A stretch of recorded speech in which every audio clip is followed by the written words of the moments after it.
Little Orange Plum. Hello everyone and welcome to Little Orange Plum. So today we will be looking at a little subreddit called r/not how girls work. And for the first post of the day we have women are unable to live without men. Okay, so we are into the comment section of YouTube. To nothing and are content to serve, devote and worship the P 100% whatever comes, many already this way now who have no control over their own lives. That's the partial comment, the rest of it's not there, but what's below it is, you don't understand female nature. Unlike men, most women are unable to live alone without a man and will beg to be protected and to serve men just like in the tribal past. Why do I get the distinct impression that you've never had a girlfriend? Because, or female friends actually for that matter, because I feel like it's pretty much a common thing. We all kind of know there are the girls who, you know, just need to take a moment to like just be with me and just learn to get to know myself and be on my own, and you know that thing with the girl who's like, let me be on my own for like a couple months, maybe a year or two, and just not date. That's not a thing I hear guys saying a lot. You know, there's the girls who are just being there for me, and then there are guys who are single and looking for a girlfriend. I mean, it's not like you don't get moments with guys who are like, oh, I just came out of a relationship, I'm not ready to jump into another one yet. The difference is when a man says, I'm not ready to jump into another relationship right now, people respect what he just said, whereas when a woman says, I'm just not ready to jump into my next relationship yet, everyone then goes, oh, why? Are you broken? Is there something wrong with you? Are you defective? Because you're a woman who's not actively seeking to be in a relationship and who is not currently in a relationship. Obviously, we can't just respect your opinion that you're happy on your own. Okay, dude. Okay, sure. Women are incapable. This is totally not just a fantasy on your part. Okay, next we have all women cheat no matter what, then blame drugs. What? This is going down a road. A cat says, people should stop cheating on other people. Literally all my exes did. I don't even know how relationships end any other way. That is a sad, sad comment. That is sad. Sad for you. The only common link between them all is you. How am I at fault? Well, I admit I hate you. With two, stop, this freaking text talk hurts my dyslexic brain. Two from frat parties and started dating, but the others, all women are the same. As soon as they can have sex, they will blame it on alcohol or drugs. Again, like you're mentioning how you kind of met most of your girlfriends at a frat party. Maybe you should try, I don't know, joining a book club or something that does not involve constantly encouraging people to drink and take drugs to excess, and then maybe you'll meet some women who don't always drink and take drugs to excess. Just a thought, it may be your environment. And the guy below responds, no, they really aren't. You just hang out with the wrong people. That mentality is one of the is the main problem, though. Yeah, it definitely does seem to be a serious case of you don't want to look for girls outside of certain circles, and therefore you just choose to assume that they're all a certain kind of girl, and that's just normality, but okay. Somehow I don't see him slipping outside of that bubble, because if he did, then he'd have to admit personal fault, and I don't see that happening somehow. Anyway, next we have, yes, I don't want to work out in leggings and a sports bra because it's comfortable to move in and not as hot and sweaty. I do it because I want to be harassed. Ladies, hear me out. Imagine if we had a girls-only gym. Ugh, the dream. To which someone responds with, the truth is, them girls that are going gym dressed how they are like the male attention that it gets them.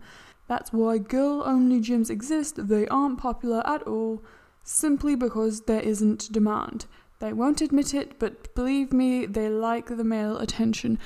No dear. In my experience, the reason why I've ended up opting for a mixed gym instead of a women's only gym is obviously there's always that dubious what if we can't get enough customers thing, so a lot of gyms are not even willing to try with that sort of thing, and therefore they're few and far between, and often I will have to drive past like multiple other gyms that are more conveniently located to get to a women's only gym, and it just seems kind of incredibly frustrating and kind of makes me want to resent men if I actually felt like I had to drive past multiple other gyms just to get to the one women's only gym. Not to mention the fact that in my experience, I think I've checked out about 2, maybe 3 women's only gyms, and they all had, they were girly gyms. And by girly gyms, I do not mean gyms that were just a regular gym with women only. I mean, they were painted pink, they had nothing but cardio machines and weight. There was almost no free weights. The free weights they had were very lightweight and just annoying. And it is one of those things that makes going to a women's only gym very, as I say, a colour theme that is girls like pink kind of thing, and it's all yoga mats and cardio machines. It's like, I would happily go to a women's only gym if it was conveniently located toward, and close to myself, and also if it had, reasonable equipment. Pretty much.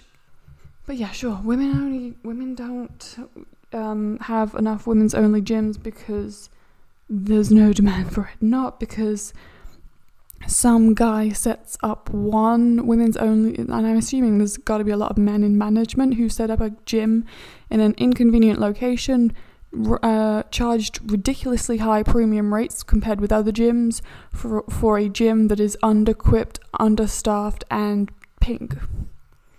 I'm not paying extra for pink, my dear. And next we have, can we please stop calling women spinsters and shaming them for not having children? Oh, absolutely. There's like some unholy combination of Harry Potter obsessives, wine cat mums, and miserable spinsters. The state of middle-aged childless white women. They are truly hateful creatures, supplanting their biological urges with pets, wine, and activism. It's pathetic.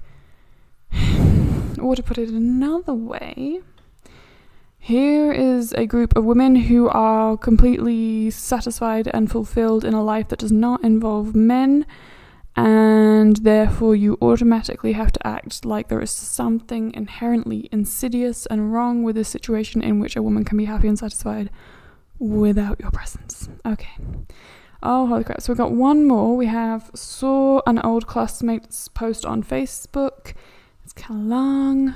We're going to make this the last one. We have men versus women. How to make a man happy. Number 1, feed him. Number 2, sleep with him. Number 3, leave him with peace. Number 4, don't check his phone messages. That feels like you have some relationship issues if you're having that problem. Number 5, don't bother him with his movements again.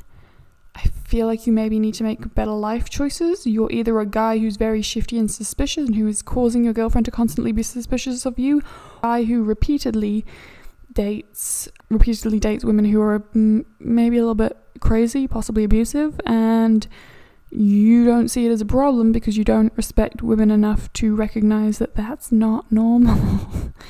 But okay, doesn't check your messages or follow your movements. Kind of creepy that you had to mention that. So what's so hard about that? How to make a woman happy? It's really not too difficult, but to make a woman happy, a man only needs to be, number 1, a friend. Why is that a problem? What's so bad about that? Number 2, a companion. Again. Number 3, a lover. Again, a loving relationship that has both a happy, supportive, platonic element, but also a romantic, erotic element. Like, that's not a big ask. That's just normal. That's healthy.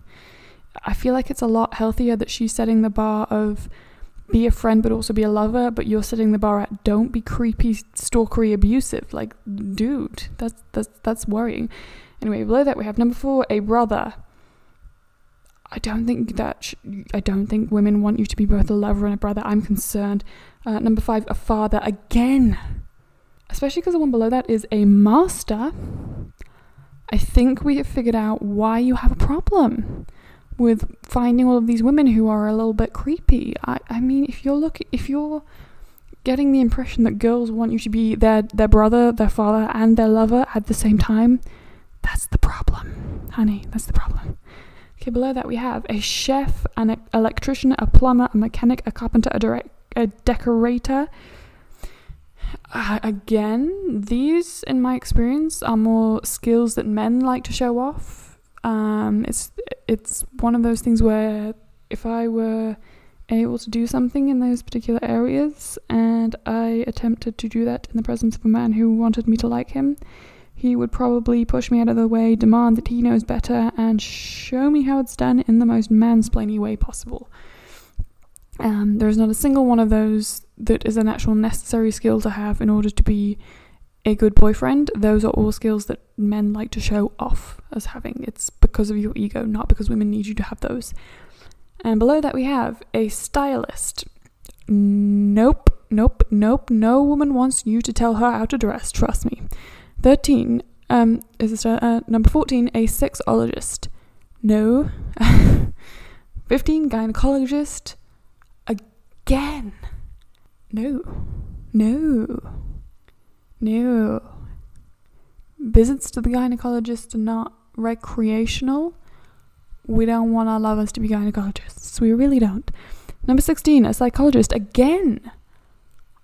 I think you just need to accept the reality that you're the kind of guy who intentionally dates mentally unstable women because they're easier to because women who are in a fragile, unstable mental state are easier to manipulate. That's why you think women want you to be their psychologist. They don't. A pest exterminator. That is kind of handy, but not necessary. Psychiatrist. You said psychologist and psychiatrist. Again, you just need to stop abusing mentally fragile women. A healer, no. A good listener, that's basic life skills. An organizer, we don't need you to take control and organize, that's your ego talking. A good father, again, if you're planning on having a long-term relationship, that's not a bad thing. Very clean.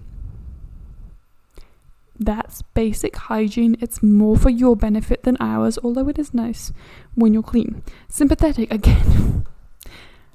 These are basic human decency qualities. Why do you think we're asking a lot? Athletic, warm, attentive. I mean, athletic and warm are just comfy and nice. They're not necessary. They're just bonuses. Attentive, gallant, intelligent. Okay, 2 of these are important. One of these is, again, your ego. Gallant is what you want to be. Funny, it's great. It's a great one to have because you can have a laugh. Creative, it really depends on the girl. Lender, seriously, you need to date women who are in a better place. You're seriously taking advantage of these women. Strong, your ego. Again, your ego, not something women want. Understanding is a basic quality that any human should have. Tolerant, again, tolerant, prudent, just basic human stuff. Ambitious. I get the impression if you're setting standards that low for women that maybe it's not that women want you to be really, really ambitious. They just want you to not be scraping the bottom of the barrel. Capable. Do you want to be infantilized instead? Really? Courageous, determined, true. Courageous and determined are again qualities that are more for you than for us. True is again really low bar for a relationship. Being honest in a relationship is not that hard. Dependable and passionate. Passionate is cute, but not necessary. It's nice, but not for everyone. Dependable, very low bar you're setting yourself for yourself here. Without forgetting to give her compliments regularly. Nope, that's how you're buying affection from mentally unstable women. Go shopping with her. That's how you're bribing mentally unstable women into being with you and not realizing how manipulated they're being. Be honest, very low bar. Be rich. Again, I'm getting the impression that you're the kind of person who literally has to buy affection because you're not very pleasant to be around. Not stress her out. Why would anyone want someone that's stressed? That's not a healthy thing to wish for. Stress is not a healthy thing to want your partner to do to you. So again, to not look at other girls. Is it just the looking that's the problem? I mean, there's 2 options here again. Either you're intentionally preying upon vulnerable women, in which case she's so uncomfortable with that because you pick women who are likely to not be able to deal with jealousy and handle their emotions as easily as other women, specifically because they're easier to manipulate. Or alternatively, it's not the looking that she has the problem with. It's the you do probably more than just look, and it's a very low bar for a relationship. And then we have, and at the same time, you must also give her lots of attention. Again, I think you're dating very vulnerable women. Give her lots of space, never worrying about where she goes. You expected that from her. You've got like 5 requirements, and 2 of them relate to don't follow me, don't check up on me, don't ask where I am, don't ask about my messages. Very shifty that you want to follow her, but I feel like that kind of answers my question. Like, why do you have so few requirements for a woman you want to be in a relationship with? None of them are to do with fidelity or honesty or being supportive and loving. It's all just, have sex with me, don't ask where I've been all night. And yet you don't want her to ask. Seriously? You want to not ever be checked up with on where you've been, but you also want to check up on her. And then we have, but most of all, it's very important to never forget birthdays, anniversaries, Valentines, or arrangements she makes. I guess it's hard to remember all of her birthdays and anniversaries when, you're kind of split between several girls by the sounds of things. And, she's not really a person to you. She's just a thing you use for sex. She's just yet another in a long line of vulnerable, mentally unstable women who you take advantage of. So, of course, you have trouble remembering things that most normal people don't have trouble remembering about their significant others, because most people who are in a committed relationship would not have problems with remembering anniversaries. Like, if I can understand if you've been dating for like a month that you don't know what's going on in her life yet because you're not that close, but if you've been in a relationship long enough to celebrate an anniversary, I think you've been in a relationship long enough to know whether you're committed enough to actually care about that sort of thing. You probably should have either gotten serious with the relationship or ended the relationship by now. But no, okay, we're just going to keep stringing this vulnerable woman along. Again, this does not... I love it when men try to make women sound stupid, like we're being too demanding, but you're just kind of exposing yourself as a predator. This does not look good on you when we put it in perspective. But okay, that was r/not how girls work. Highly recommended subreddit, and if you enjoyed this video, please like, comment, subscribe, or look at YouTube stuff, and I'll see you guys next time. Bye!